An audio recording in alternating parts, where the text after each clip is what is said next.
काय झाला गॅस काप? हा झालाच आहे आता. हे काय तुमचं झालं गिन्नी गवत तोडून? हा गिन्नी गवत झालंय तोडून. घासावर मावा झालाय ओले. पावसानं धुवून नाही गेला. काहीच नाही झालं माव्याला. फवारा घ्यावा लागला पहिला. आज संध्याकाळी पाऊस नाही आला तर एक फवारा घेऊन टाका त्याला. पावसाने धुवून नाही गेला काही नाही. तुम्ही गिन्नी गवत भरून घ्या. मी तोपर्यंत घासाचे ओझे रचते आणि मग घरी जायला होईल. पावसाने तितका हाल केले. सारखा पाऊस चाललाय 2-3 दिवसापासून. चिखल झालाय सगळीकडे.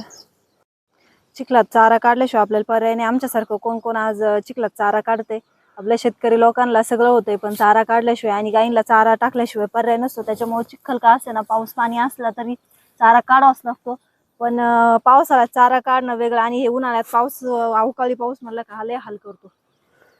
त्याच्यामुळे ह्या दिवसात चारा काढायला पावसाळ्यात पाऊस पडला बरं वाटतंय. उन्हाळ्यात झालाय का लय हाल करतो. आणि उन्हाळ्यात असं होतं की सकाळी सकाळी ऊन पण खूप ऊन पडतं फार.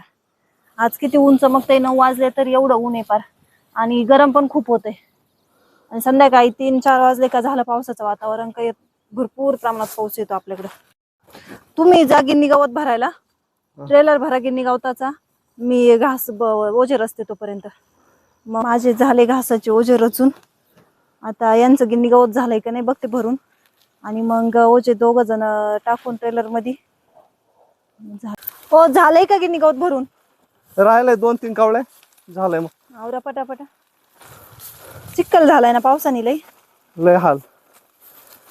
चिडचिड झाली सगळीकडे. ते काय रस्ता पण असा झालाय पण. आपला रस्ता दाखव एकदा चिखलाचा कसा आहे. आज मी ट्रॅक्टर नाही नेऊ शकत ना. काय होईल? एवढा चिखलात पुढं काय नाही होत. नका चिखल आहे रस्त्याला सगळीकडे. चिडचिड झाली. मी नेतो जाऊ. बर किती राहिलंय तुमचं? ते काय थोडंच.